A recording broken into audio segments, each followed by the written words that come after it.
Assalamualaikum warahmatullahi wabarakatuh. Waalaikumsalam warahmatullahi wabarakatuh. Selamat pagi anak-anak. Pagi Bu. Nah, bagaimana kabarnya hari ini?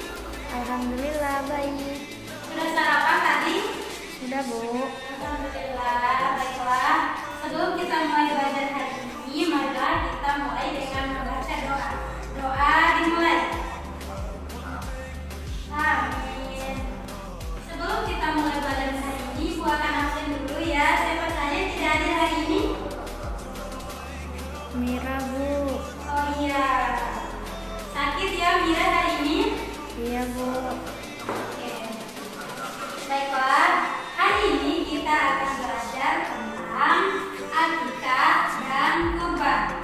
Siapa yang sudah tahu apa itu akikah? Tidak tahu Bu.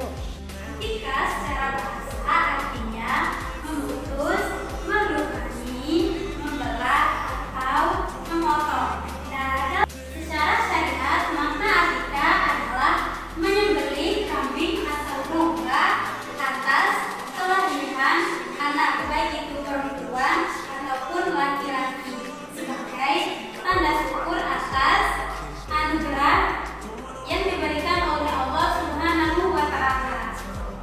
Akikah paling utama dilaksanakan pada hari ke-7 setelah kelahiran sang bayi.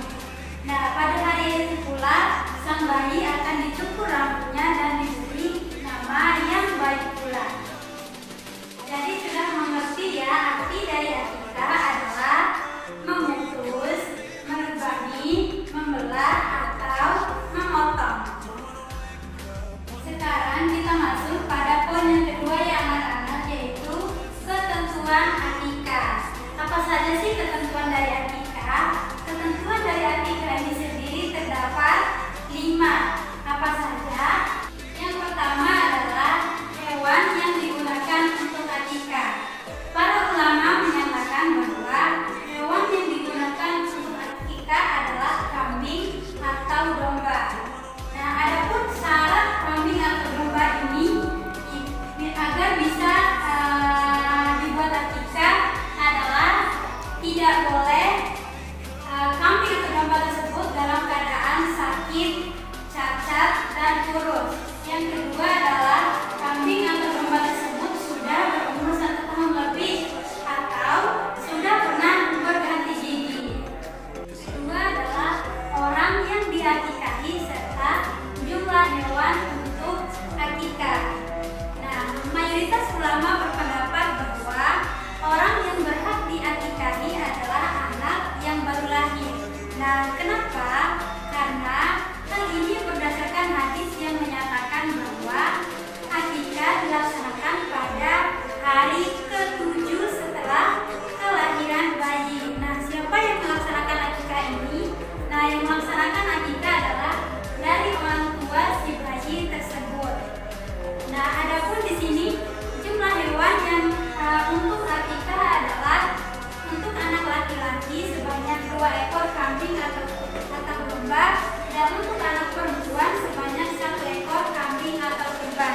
Yang ketiga adalah waktu penyembelihan hewan akikah. Nah, waktu penyembelihan hewan akikah ini bisa dilaksanakan pada hari ke-7 setelah kelahiran si bayi.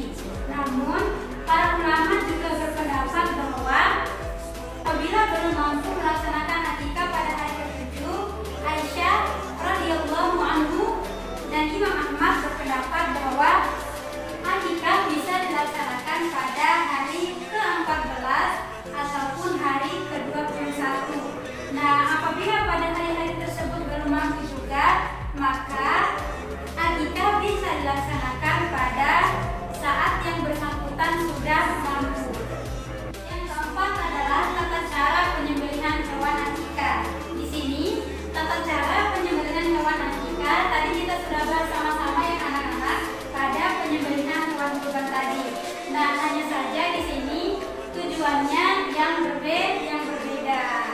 Nah, di sini tujuannya ialah sebagai bentuk rasa syukur kepada Allah Subhanahu wa Ta'ala atas kelahirannya sang anak tersebut.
yang kedua, yaitu ketentuan kurban.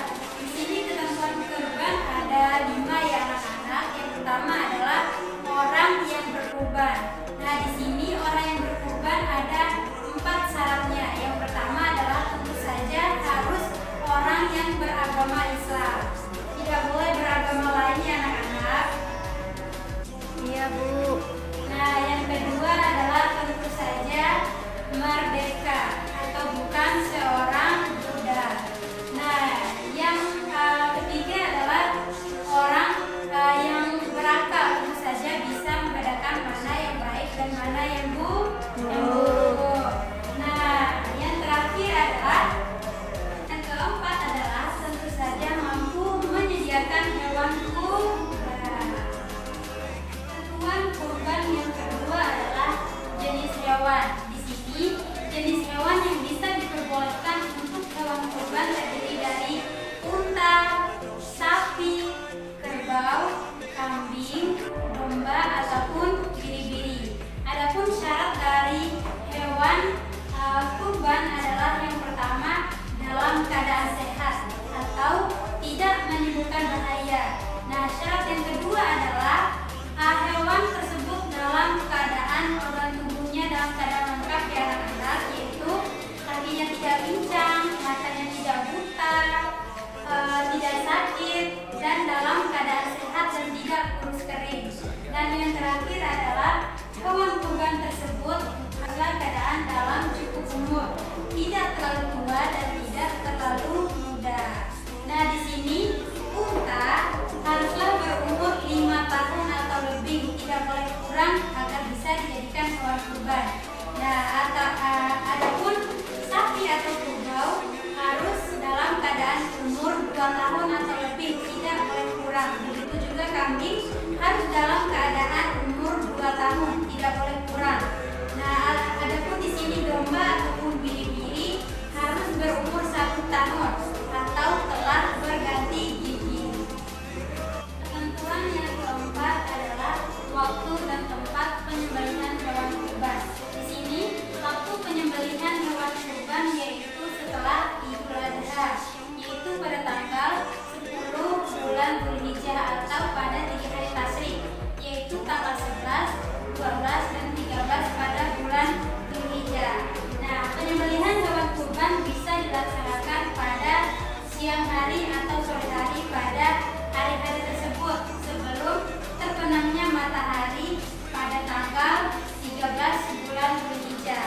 Nah, di sini penyembelihan hewan kurban bisa dilaksanakan pada tanah lapangan, yaitu dengan tujuannya untuk memberitahukan kepada kaum muslimin bahwa kurban sudah bisa dilaksanakan dan untuk memberitahukan kepada kaum muslimin bahwa untuk tata cara berkurban yang benar. Yang kelima adalah tata cara penyembelihan hewan kurban.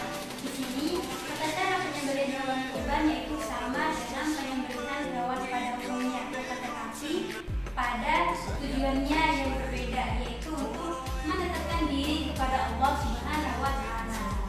Orang yang berkurban atau sahibul kurban disunahkan untuk menyembelih hewan kurbannya sendiri, tetapi juga bisa diwakilkan kepada orang lain.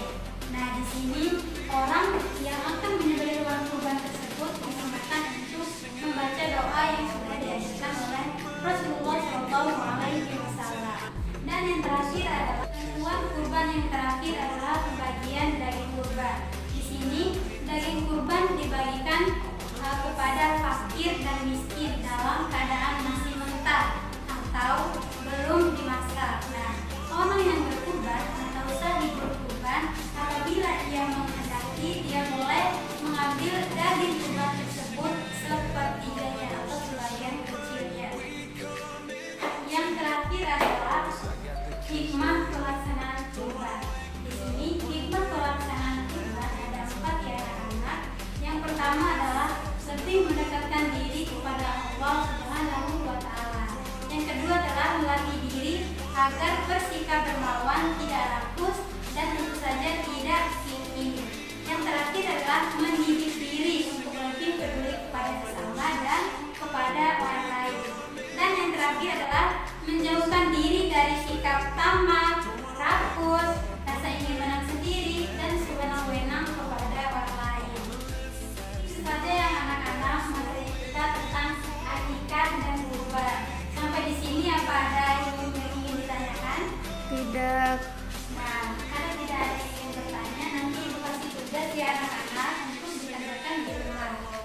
Iya, Bu.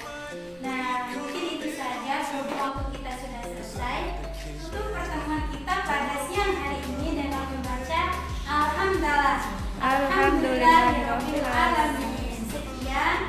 Jika ada salah, Ibu minta maaf. Wassalamualaikum warahmatullahi wabarakatuh. Waalaikumsalam warahmatullahi wabarakatuh. Tugasnya jangan lupa dikerjakan ya, anak-anak. Iya, Bu. Skip. Skip.